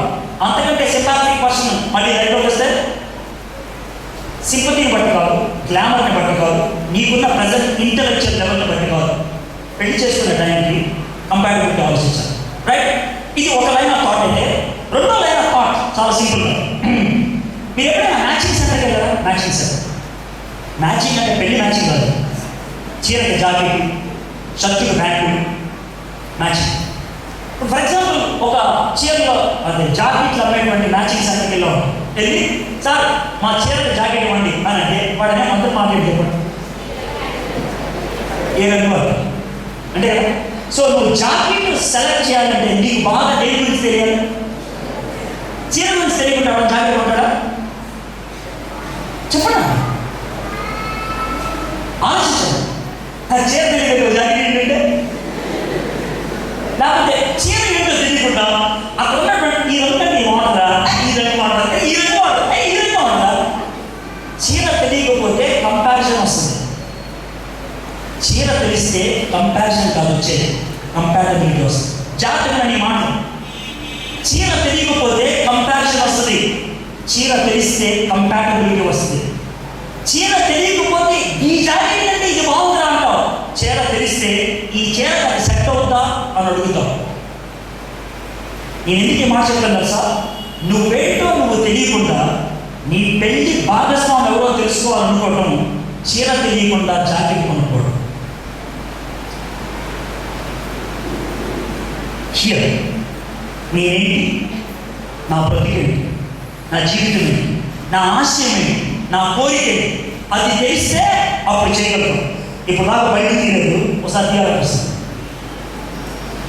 2 కొరింథీ 6:14 2 కొరింథీ 6:14 మీరు అవిశ్వాసులతో విచ్చోడుగా ఉండకూడదు, నీతికి దుర్నీతితో ఏమి సాంగత్యం, వెలుగునకు చీకటితో ఏమి పొత్తు, క్రీస్తునకు బెల్యాలితో ఏమి సంబంధం, అవిశ్వాసితో విశ్వాసికి పాలెక్కడి. మీరు ఇందులో చూడాల్సింది కొన్ని పదాలు. ఏంటా పదాలు అంటారు? విజ్జోడు, విజ్జోడు అంటే జోడు. రెండోది సాంగత్యం, మూడోది పొత్తు, నాలుగోది సంబంధం, ఐదోది పాలెక్క. ఈ పదాలు ఏం తెలుసా? ఇది పార్ట్నర్షిప్ పదాలు. ఈ పదాలు ఒక్కొక్క చోట వాడుతూ ఉంటారు. బిజినెస్లో వాడేది పొత్తు, రాజకీయాల్లో వాడేది పొత్తు, సాంగత్యము అనేది ఫ్రెండ్షిప్లో వాడేది. అరే వాడతానికి అంట ఫ్రెండ్షిప్, దానికి అంట సాంగత్యం. ఇది ఫ్రెండ్షిప్లో వాడేది, సోషల్గా వాడేది. విజ్జోడు అనేది ఎక్కడ వాడతారంటే సర్వసాధారణంగా. జోడి అనేది పొలంలో వాడతారు. పొలంలో జోడెత్తులు ఉంటాయి. జోడెద్దు ఒక పక్కన ఎత్తుంటే ఇంకేమంటుంది, ఇంకో పక్కన ఓ పక్కన ఎత్తుంటే ఇంకో పక్కన ఉంటుంది. మళ్ళీ ఓ పక్కన ఎత్తుంటే ఇంకో పక్కన ఉంటుంది. అంతేనా? ఓ పక్కన ఎత్తు ఇంకో పక్కన గాడి పెడతారా? పెడతారా? మీరు ఎప్పుడైనా ఈ పని చేయడం ట్రై చేశారా? ఏంటా పని? ఒక కాలికి తల చొప్పు, ఇంకో కాలికి తల చొప్పు వేసుకొని ట్రై చేశారా? నవ్వదు. ట్రై చేశారా? ఎందుకు ట్రై చేయాలి? ఎందుకు ట్రై చేయాలి? అది మ్యాచింగ్ కాదండి. నీ కాళ్ళు సమంగా ఉండాలంటే ఒకటి నీళ్ళు వేసుకొని 6 అంగుళాలు, ఇంకోటి ఫ్లాట్ వేసుకుని డబుల్ డబుల్ అండి. ఈ పక్కన చూసినప్పుడేమో హీల్ కనబడుతుంది, ఈ పక్కన చూసినప్పుడేమో ఫ్లాట్ కనబడుతుంది. సూపర్ అండి అని అంటే కదా. You don't do it, you don't do it. అదే ఉపయోగించింది. మ్యాచ్ అవ్వాలి. నీ స్పిరిచువాలిటీకి అవతల పక్కన స్పిరిచువాలిటీ మ్యాచ్ అవ్వాలి. నేను యేసు ప్రభువుని నమ్ముతున్న వ్యక్తి అయితే అవతల పక్కన ఎవరున్నారు? చెప్పండి, ఎవరున్నారు? మళ్ళీ చెప్పండి, ఎవరున్నారు? మీరు కొంతమంది ఇలానే వేస్తారు. లేదండి నా జీవితంలో ఒకే ఒక ఆశ, జీవితంలో ఒకనైనా ప్రభు దగ్గర నడిపించాలి, అందుకని ప్రేమించి పెళ్లి చేసి ఈ వ్యక్తిని ప్రభు దగ్గర నడిపించాలంటే బైబిల్లో ఈ పేజీ చెప్పారు. ఎందుకు అని అంటున్నారు. చూడండి ఇక్కడ ఉన్నాడు మన మాట ఏముంటుంది సార్? అవిశ్వాసతో విశ్వాసికి పాలెక్కడ. మీరు అవిశ్వాసంలో విజ్జోడిగా ఉండకూడదు. దేవుడు చాలా స్పష్టంగా చెప్పాడు, no you cannot do it. ఈ విధంగా ప్రసంగం చేస్తా ఉంటే ఒక అమ్మాయి కాబట్టి కొరింథీయులకు రాసిన మొదటి పత్రిక 7వ అధ్యాయంలో ఇంకో మాట ఉందండి, మీరు అవిశ్వాసులైన మీ భార్యలతో జాగ్రత్తగా ఉండండి. మరి అది ఎందుకు ఉందండి అని అంటే జాగ్రత్త, అది ఎందుకు అది కూడా క్లారిఫై చేస్తాను. అవిశ్వాసులుగా ఉన్నప్పుడు పెళ్లి చేసుకున్నారు అంటే నేను అవిశ్వాసి, నా భార్య అవిశ్వాసి, పెళ్లి చేస్తున్నాం. పెళ్లి అయిన తర్వాత దేవదాస్ గారు ప్రసంగం చేశారు, నేను మానవంశ పొందాను, నా భార్య వదిలేరా? అది పెళ్లి అయిన తర్వాత మీరు ఏమైనా మార్పు చెందితే వదిలేదు, బాగుండండి. పెళ్లి కాకముందు నిర్ణయం తీసుకోవాల్సి వస్తే ఇది మీ విశ్వాసిని పెళ్లి చేస్తున్నాను. నేను విశ్వాసిని అవిశ్వాసిని పెళ్లి చేసుకొని విశ్వాసి చేద్దాము అని అనుకుంటే నువ్వేమో విశ్వాసి చేద్దాం అనుకుంటారు, ఆ వ్యక్తి ఏమో నిన్ను అవిశ్వాసి చేద్దాం అనుకుంటారు. ఎవరు ఎక్కువగా సక్సెస్ఫుల్ అవడానికి ఛాన్స్ ఉంది? మీరా వాళ్ళే. సో ఎక్కువ శాతం మన జీవితాల్లో జరిగేది అదే. కాబట్టి దేవుడు చాలా స్పష్టంగా చెప్పాడు, దిస్ ఈజ్ ద చాయిస్ అన్నాడు. సో ఈ విధమైనటువంటి నిర్ణయాలు ఎప్పుడు తీసుకోగలమో తెలుసా? మన మనస్సు పరిపక్వత చెందిన తర్వాతే. కాబట్టి ఒకవేళ సార్ మాకు ఏం చెప్పండి అంటే నేను ఏమన్నా సార్ 20-21 దాకా మీ పెళ్లి గురించి మీరు ఆలోచించాల్సిన అవసరం అదలా ఆలోచించాలి. 20 ఏళ్ళ ఆలోచించాలి. అప్పటికి ఒక ఐడియా బాంబు పడిపోయింది సత్యం. Okay right. అప్పుడు పరిపక్వత కలుగుతుంది. దెన్ యూ కెన్ థింక్ ఎటువంటి వ్యక్తిని పెళ్లి చేసుకోవాలి. So this is ఇరాస్ love. So దేవుడు ఈ ఇరాటిక్ లవ్ పెట్టి ఇది ఎప్పుడు అనుభవించాలి, ఎక్కడ అనుభవించాలి, ఎలా అనుభవించాలి చాలా స్పష్టంగా చెప్పాడు. This is the third love. Fourth love చెప్పి బైబిల్ నుంచి ఒక క్విక్ ఎగ్జాంపుల్ అంటే ఈ 3 ప్రేమలు ఏ ప్రేమ? స్కార్జే, ఫిలియో, ఇరాస్. ఈ 3 ప్రేమలు చక్కగా స్పష్టంగా చూపించినట్టు ఒక వ్యక్తిని మీ ముందు చిన్న స్టోరీ లాగా చెప్పి ముగిస్తాను. But let me give you the fourth love, 4వ ప్రేమ. ఈ ప్రేమ అగాపే. అగాపే అనేది దేవుడు మనల్ని ప్రేమించేటువంటి ప్రేమ. మొదటిది అమ్మ నాన్నలు ప్రేమించారు, రెండోది తోబుట్టులు ఫ్రెండ్లు ప్రేమించారు, మూడోది చెలికాడు చెల్లి ప్రేమించారు, నాలుగోది దేవుడు ప్రేమించారు. Fourth love. అయితే మన లవ్ అనగానే 3వ ఒకటే కనబడుతుంది, అది కాదు. ఫోర్త్ లవ్ ఎప్పుడైతే మన లైఫ్లోకి వస్తుందో, ఆ ప్రేమను ఎప్పుడైతే అనుభవిస్తామో అప్పుడు మిగిలిన 3 ప్రేమలు సెట్ అవుతాయి. ఇన్ఫాక్ట్ జాగ్రత్త, ప్రతి మానవుడిలో ఉన్నటువంటి తపన ఈ 4వ ప్రేమ గురించి. అది ఎగ్జాంపుల్, దావీదుకి ఒక కొడుకు ఉండేవాడు. వాడి సొంత చెల్లి మీదే ప్రేమ పుట్టుకొచ్చింది, ఇరాస్ లవ్ పుట్టుకొచ్చింది. అయితే ఎవడో దిక్మానుడు ఓ చెడ్డ సలహా ఇస్తాడు, ఏమన్నా తెలుసా? నీకు జబ్బు ఉన్నట్లు ఫీల్ చేయకుండా అప్పుడు ఆమె వచ్చి రొట్టె చేయాలని చెప్పి అన్నాడు. ఎదురుగా రొట్టె చేస్తూ ఉంటుంది, వీడైతే అమ్మాయిని రేప్ చేస్తాడు. కానీ బైబిల్ ఆ విషయం సన్నివేశాన్ని వివరిస్తూ ఒక మాట నాకు చదివినప్పుడు చాలా చాలా చాలా టెన్షన్ అనిపించింది. ఏం తెలుసా? ఆ వ్యక్తి విపరీతంగా అమ్మాయిని ప్రేమించాడు. ఆ విధంగా అమ్మాయిని రేప్ చేసిన తర్వాత ఎంతగా ప్రేమించాడో దానికంటే ఎక్కువగా ద్వేషించాడు. అది ప్రేమ కాదు, మోహం, తపన, ఇన్ఫాక్చుయేషన్ అని అంటారు. అది చాలా మందిలో ఉంటుంది. ఒక కోరిక, శారీరకమైన సంబంధం. ఇది ఇరాస్, ఇది దేవుడిచ్చింది. కానీ దీన్ని ఎప్పుడు మనం ఆనందించగలుగుతాం అంటే when we have that inside love. ఆ ప్రేమ ఏంటి అని అంటారు. 1 కొరింథీ 13వ అధ్యాయం 4, 5, 6 వచనాల్లో ఆ ప్రేమకు నిర్వచనాన్ని ఇచ్చారు. అదేంటి చూద్దాం. ప్రేమ దీర్ఘకాలం సహించును, దయ చూపించును, ప్రేమ మత్సరపడదు, ప్రేమ డంబముగా ప్రవర్తింపదు, అది ఉప్పొంగదు, అమర్యాదగా నడవదు, స్వప్రయోజనమును విచారించుకొనదు, త్వరగా కోపపడదు, అపకారమును మనసులో ఉంచుకొనదు, దుర్నీతి విషయమై సంతోషపడక సత్యోన్మునందు సంతోషించును, అన్నిటినీ తాడుకొనును, అన్నిటినీ నమ్మును, అన్నిటినీ నిరీక్షను, అన్నిటినీ ఓర్చును. నేను ఇంకొక తెలుగు వర్షన్లో ఇవే మాటలు ఎలా ఉన్నాయో చూస్తానే. ప్రేమలో సహనం ఉంది, ప్రేమలో దయ ఉన్నది, ప్రేమలో ఈర్ష్య లేదు, అది గొప్ప చెప్పుకోదు, దానిలో గర్వం లేదు, దానిలో క్రూరత్వం లేదు, దానిలో స్వార్థం లేదు, దానికి ముక్కు మీద కోపం ఉండదు, అది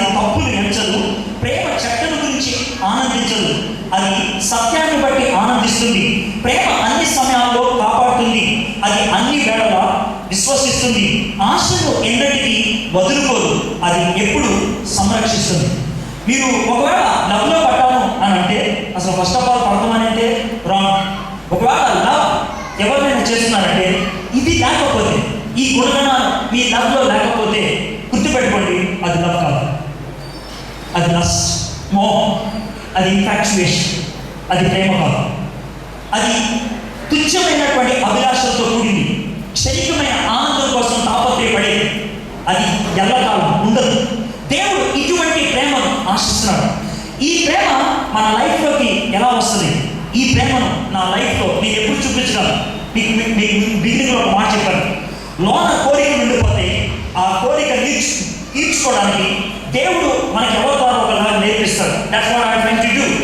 ఆ ప్రేమ దేవుడి దగ్గర నుంచి మనం అనుభవిస్తే తప్పించి ఇతరులకు అందించదు. ఆ ప్రేమ దేవుడి దగ్గర నుంచి అనుభవిస్తే తప్పించి ఇతరులకు మనం అందించడం. ప్రేమ బజార్లో దొరికేది కాదు, ప్రేమ బొమ్మలు చూస్తే వచ్చేది కాదు, ప్రేమ చదువుకుంటే వచ్చేది కాదు. ఒకవేళ 50 పుస్తకాలు మీకు స్విమ్మింగ్, ఈత కొట్టడం గురించి ఇచ్చి 50 పుస్తకాలు అయిపోయిన తర్వాత ఈత వచ్చా అంటే ఏమంటారు? అడుగుతున్నాను. 50 పుస్తకాలు ఈత గురించి ఇస్తాను, అన్నీ చదివేసింటారు. ఈత వచ్చా అంటే ఏమంటారు? 50 పుస్తకాలు చదివారు. ఈత రావాలంటే ఏం చేయాలి? నేలలో దూకాలి.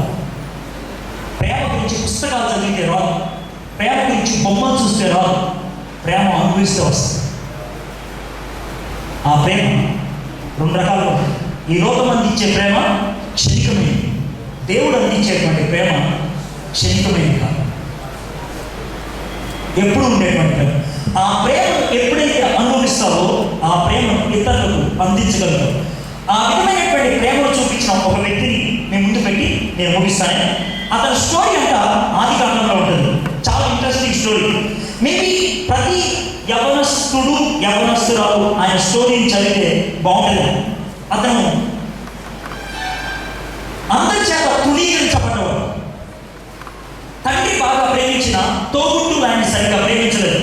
ఇంట్లో ప్రాబ్లమ్స్ ఫేస్ చేశాడు, స్నేహితుల మధ్యన ప్రాబ్లమ్స్ ఫేస్ చేశాడు. ఎక్కడైతే జాబ్ చేస్తున్నాడో అక్కడ ప్రాబ్లమ్స్ని ప్రేమించాడు.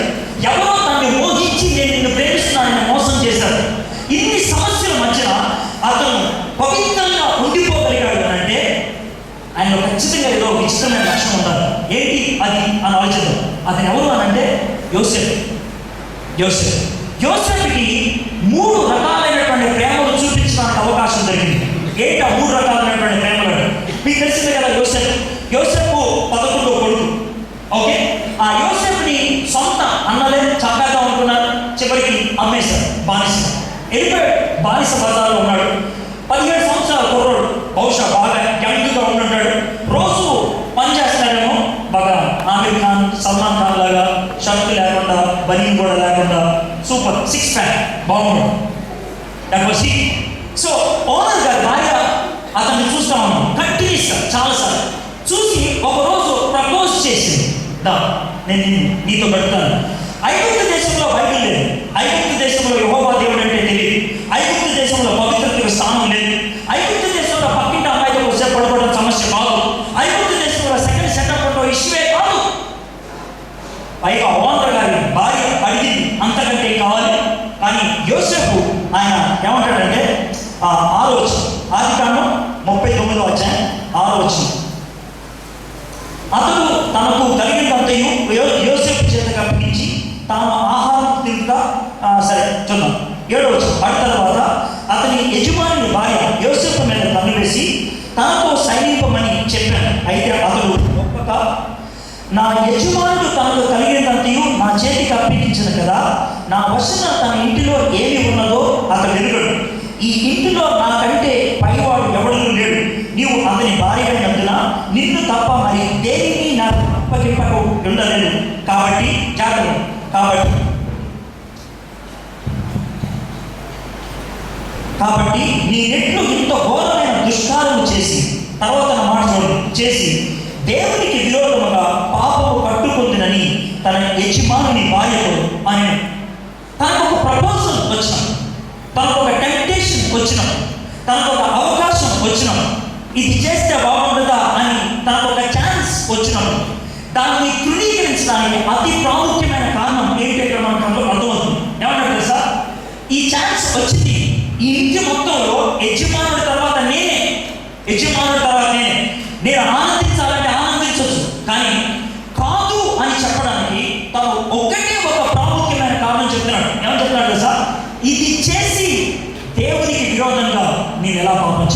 ఇది చేసి దేవునికి విరోధంగా నేను ఎలా పాపం చేయను?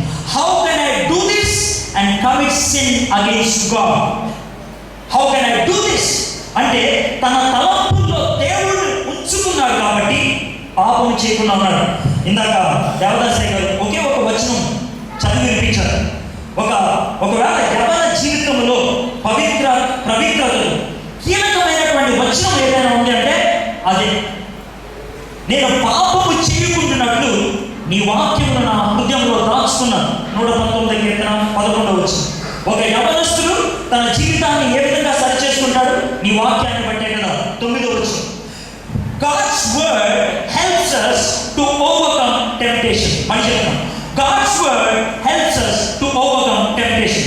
మంచి అన్నం తిన్నవాడు మురికి అన్నం తినడు, మంచి నీళ్లు తాగేవాడు మురికి నీళ్లు తాగడు, మంచి ప్రేమను అనుభవించేవాడు మురికి ప్రేమ జోలికి వెళ్ళడు. వాక్యం నా హృదయంలో ఉంటే శోధన జయించగలుగుతాడు. My friends, there is no shortcut for this. దీనికి షార్ట్ కట్ లేదు, దీనికి లేదు. ఎవరైనా 10 మందితో ప్రార్థన చేసుకుంటే పాపం చేయడం ఆపేస్తావా? లేదు, జరిగేది కాదు. 4 రోజులు ఉపవాసం అంటే జీవితాంతం పాపం చేయడం మానేస్తావా? లేదు.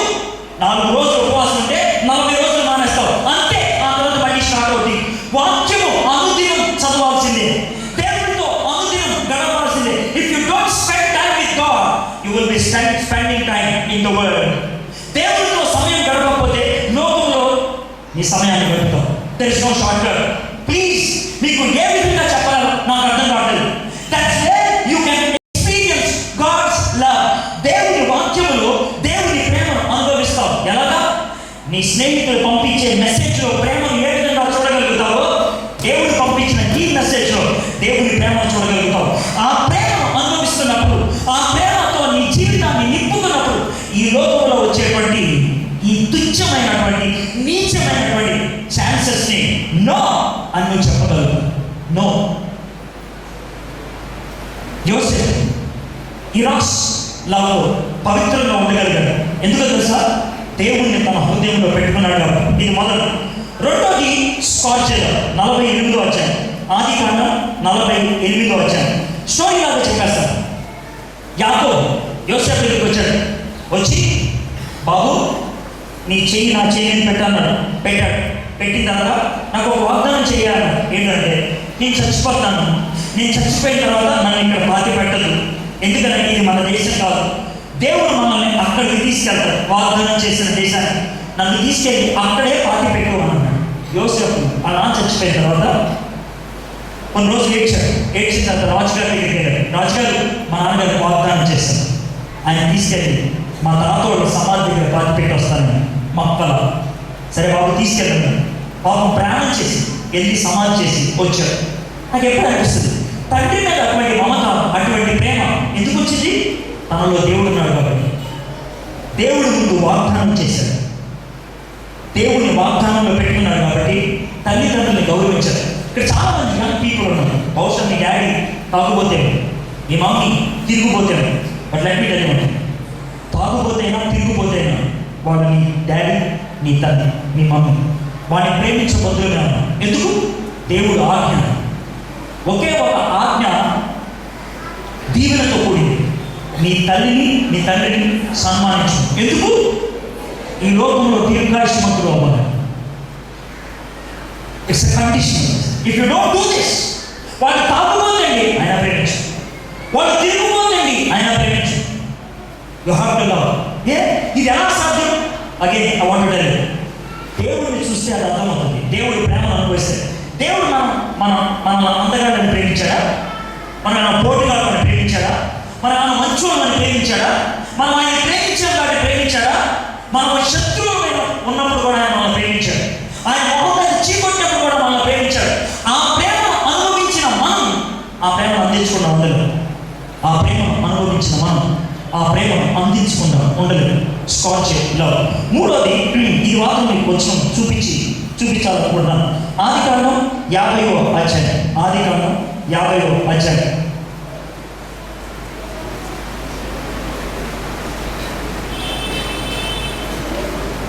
15వ వచనం. నాన్నగారు చచ్చిపోయిన తర్వాత యోసేపు వాళ్ళ అన్నలు ఒకరోజు వచ్చారు యోసేపు దగ్గరికి. వచ్చి ఏమన్నారు తెలుసా, తమ్ముడు ఏంటి అన్నయ్య, నాన్నగారు బతుకున్నప్పుడు ఓ మాట చెప్పారా, మీకు చెప్పమన్నారు, మరి బహుశా మీ నాన్నగారు మీకు చెప్పారు లేదు. ఏం లేదు, నేను చచ్చిపోయిన తర్వాత తమ్ముడు నేను మీద ఖర్చు తీర్చుకుంటాడేమో, కొంచెం చెప్పండి, ఖర్చు తీర్చుకోవద్దని చెప్పమన్నారు. నాన్నగారు చెప్పమన్నారా ఖర్చు తీర్చుకోవద్దని. ఎందుకు తెలుసా, నాన్నగారు ఉన్నారు కదా అందుకే ఖర్చు తీర్చుకోలేదు. నాన్నగారు పోయారు, ఇప్పుడు మన మీద ఖర్చు తీర్చుకుంటాడేమో అని భయపడి చెప్తూ ఉంటే యోసేపు అన్న మాట నాకు చాలా ఆశ్చర్యంగా అనిపించింది. 50-15 యోసేపు సహోదరులు తమ తండ్రి మృతి పొందుట చూసి ఒకవేళ యోసేపు మన ఎంతో పగబట్టి మనం అతనికి చేసిన కీడంతటిని చొప్పున మనకు నిశ్చయంగా కీడు జరిగించుకున్ననుకొని యోసేపు నాకు ఇలాగ వర్తమానం పంపి, నీ తండ్రి తాను చావక మునుపు ఆజ్ఞాపించినదేమనగా మీరు యోసేపుతో నీ సహోదరులు నీకు కీడు చేసేది కనుక దయచేసి వారి అపరాధమును వారి పాపమును క్షమించమని అతనితో చెప్పుడనను. కాబట్టి దయచేసి నీ తండ్రిని దేవుని దాసులో అపరాధమును క్షమించమని వారు యోసేపుతో ఇలాగ మాట్లాడుచుండగా అతడు ఏడ్చి మరియు అతని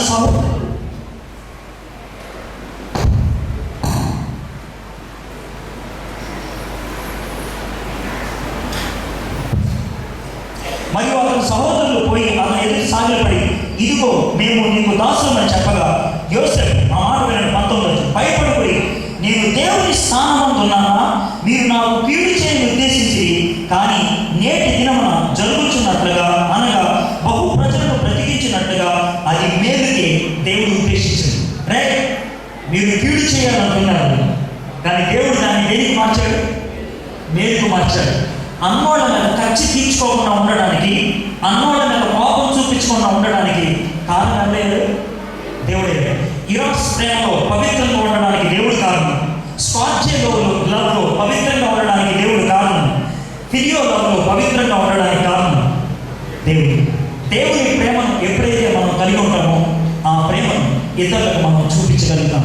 మై ఫ్రెండ్స్, జీవితాన్ని పవిత్రంగా ఉంచుకోవడం నేర్చుకోవాలి. జీవితాన్ని పవిత్రంగా. సెక్స్ అది లవ్ కాదు. చాలా శాతం ఈ లోకంలో ఉన్నటువంటి sex it's based on lust, it's based on infatuation. Love is holy, love waits. Love ఎప్పుడు నాకేమిస్తావు అని అడగదు, లవ్ నీకేమి కావాలి అని అడుగుతుంది. యేసయ్య మనల్ని ప్రేమించి తన ప్రాణాన్ని మనకు అందించాడు. వచ్చిన సన్నివేశం ప్రేమ గురించి చెప్పి I want to share my testimony and close. ఇది కొంతకాలం క్రితం యూరోప్ దేశంలో జరిగినటువంటి సన్నివేశం. యూరోప్ దేశంలో ఆమె పేరు కారిటన్ బూమ్. ఆమె పేరు ఒక సినిమా కూడా వచ్చింది. కారిటన్ బూమ్ ఆమె చెల్లి ఇద్దరు కూడా హిట్లర్ టైంలో జైల్లో పెట్టారు. జైల్లో హిట్లర్ యూదుల్ని చాలా చిత్రహింసలు పెట్టారు. కారిటన్ బూమ్ వాళ్ళ చెల్లిని కూడా చాలా హింసలు పెట్టారు. కారిటన్ బూమ్ యొక్క చెల్లి చాలా అందంగా ఉండేది, చాలా అంటే చాలా అందంగా ఉండేది. అందుకని ఆ అమ్మాయిని సెక్యూరిటీ గార్డ్ ఒక అతను పదే రేప్ చేస్తూ ఉండేవాడు. ఎదురుగానే అక్క చూస్తూ ఉండగా ఎదురుగా రేప్ చేస్తూ ఉండేవాడు. అలాగా చాలాసార్లు రేప్ చేయగా వాళ్ళ చెల్లి చచ్చిపోయింది. ఆ తర్వాత ఒక దినాన ఏదో చిన్న గొడవ వస్తే జైల్లో కొంతమంది తప్పించుకోవడానికి అవకాశం వచ్చింది. కారిటన్ బూమ్ తప్పించుకొని బయటకు వెళ్ళిపోయింది. కారిటన్ బూమ్ బయటకు వెళ్ళిన తర్వాత ఎవరో ఒక సువార్థికుడు కలిశాడు. అతను సువార్త చెప్పాడు. కారిటన్ బూమ్ యేసుప్రభుని సొంత రక్షకుడిగా అంగీకరించింది. యేసుప్రభుని అంగీకరించిన తర్వాత ఆమె చిన్నగా పాటలు పాడుతూ ఉండేది, సువార్తలు అందిస్తూ ఉండేది.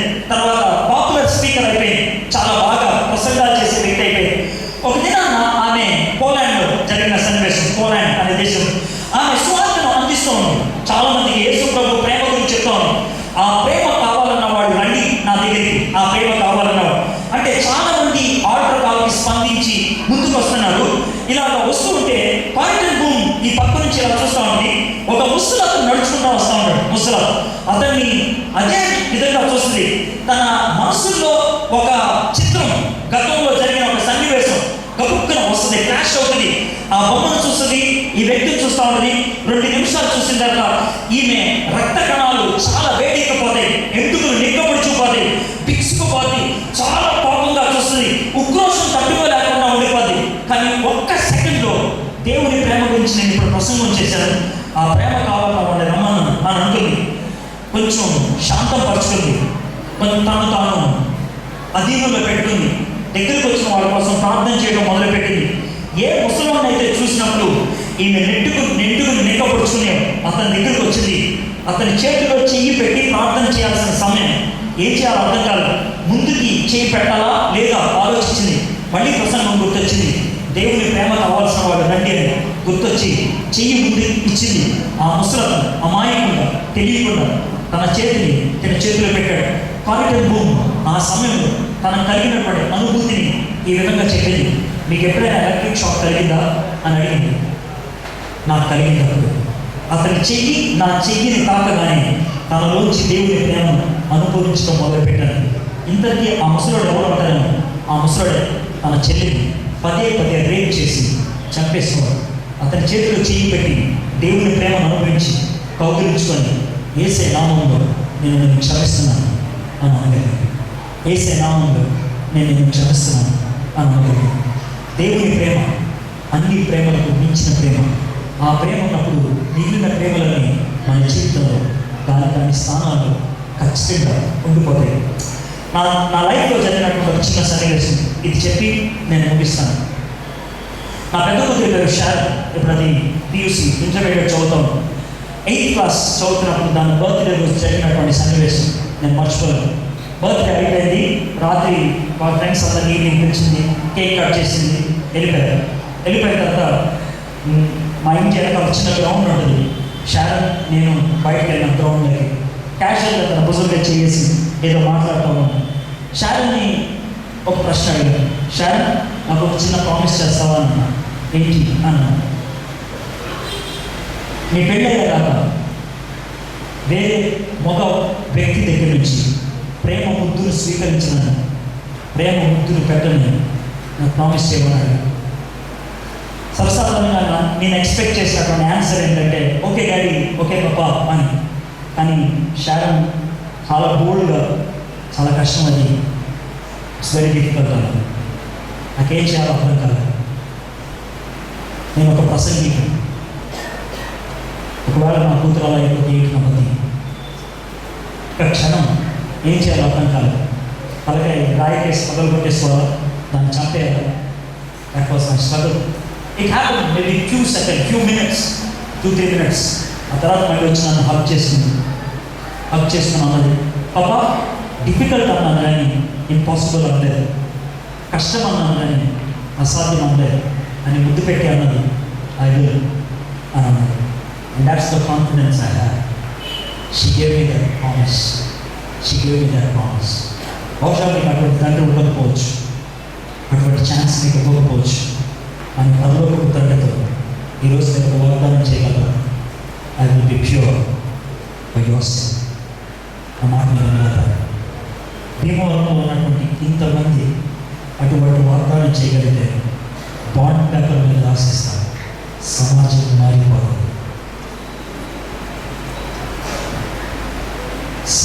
మారిపోతుంది. Can you do that? That's true love. True love means ప్రపంచాన్ని అనుమతిస్తుంది. ప్రార్థన చేసుకుంది.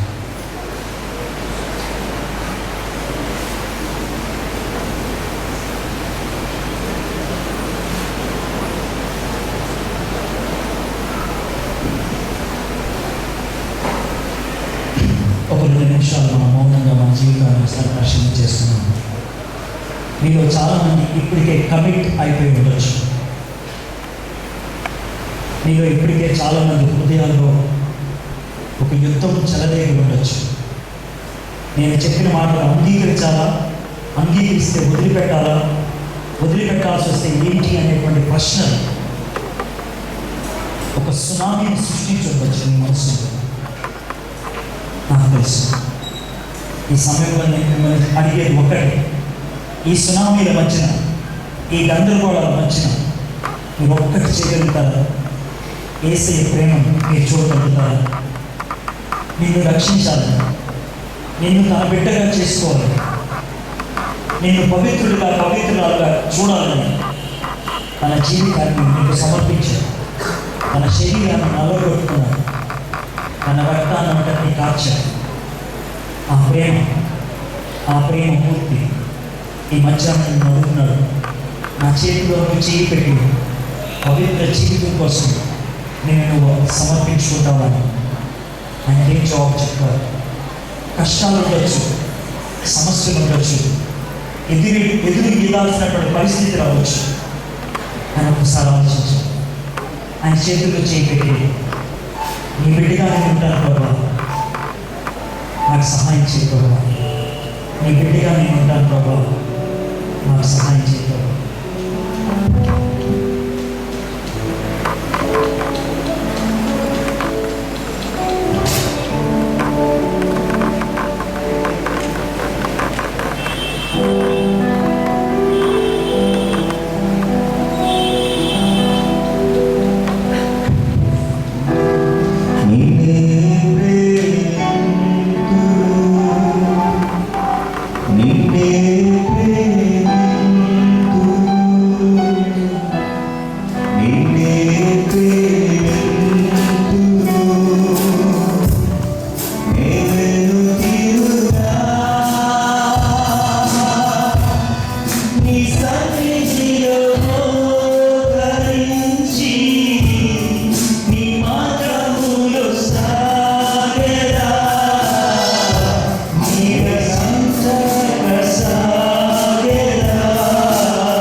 మీలో చాలామందికి ఈ పాట అంటే ఇష్టం.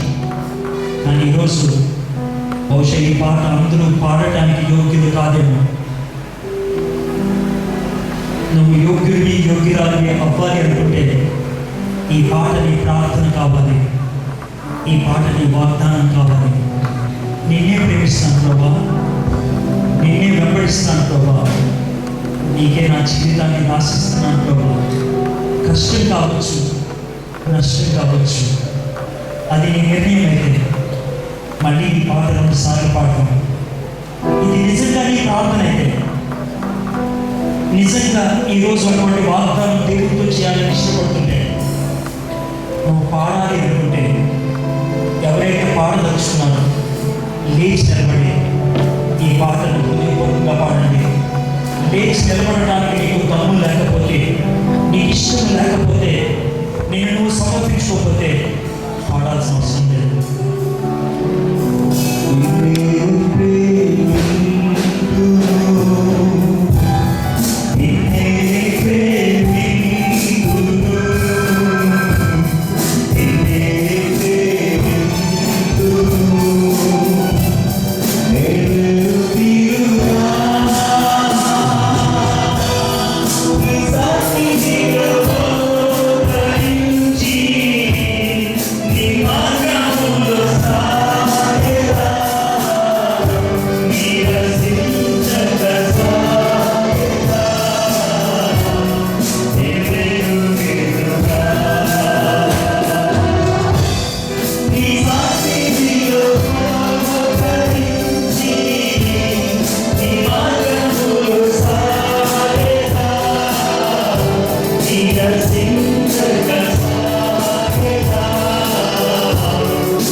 నిష్పక్షపాతమైన షరతులు లేనటువంటి నిత్యమైన ప్రేమను మా పట్ల చూపించిన దేవా,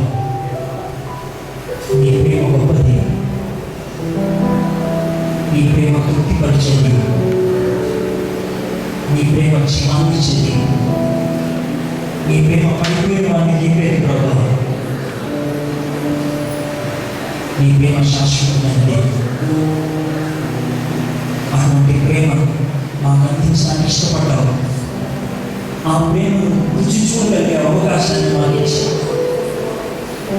కానీ ఈ లోకంలో సాతాను తుచ్చమైనటువంటి ప్రేమను, క్షితికమైనటువంటి ప్రేమను, దోచుకునేటువంటి ప్రేమను, కింద పడేసేటువంటి ప్రేమను మాకు అందిస్తూ ఉంటే అనేక మంది జీవితాలు పాడు చేసుకుంటున్నారు బాబా. ఒకవేళ అటువంటి పరిస్థితికి బానిసలైన వాళ్ళు, పడిపోయినటువంటి వాళ్ళు ఈరోజు ఇక్కడ ఉన్నారు బాబా. వాళ్ళని సైతం లేవడానికి ఇష్టపడే దేవుడు, వాళ్ళని సైతం అంగీకరించడానికి సాహసించే ప్రేమని నీకు వందనాలు చేస్తాం ప్రభా. ఆ ప్రేమ ఎప్పుడైతే మేము రుచిస్తామో, ఆ ప్రేమ ఎప్పుడైతే మేము అనుభవిస్తామో, ఆ ప్రేమ ఎప్పుడైతే మేము కలిగి ఉంటామో, ఈ లోకంలో మిగిలిన ప్రేమలు ప్రభా పవిత్రంగా ఉంటాయి తండ్రి, పవిత్రంగా కలిగి ఉండగలుగుతాము. అటువంటి ప్రేమకు మమ్మల్ని మేము అభ్యర్థించుకోవడానికి ఇష్టపడుతుండగా ఆ ప్రేమతో మమ్మల్ని ఆహ్వానించండి ప్రభు. ఆ ప్రేమతో మమ్మల్ని తృప్తిపరచండి. ఆ ప్రేమను అందించి నీ సాధనాలుగా, నీ పత్రికలుగా మమ్మల్ని వాడుకోండి. యేసయ్య నామములో ప్రార్థన చేసి ఆమేన్. దయచేసి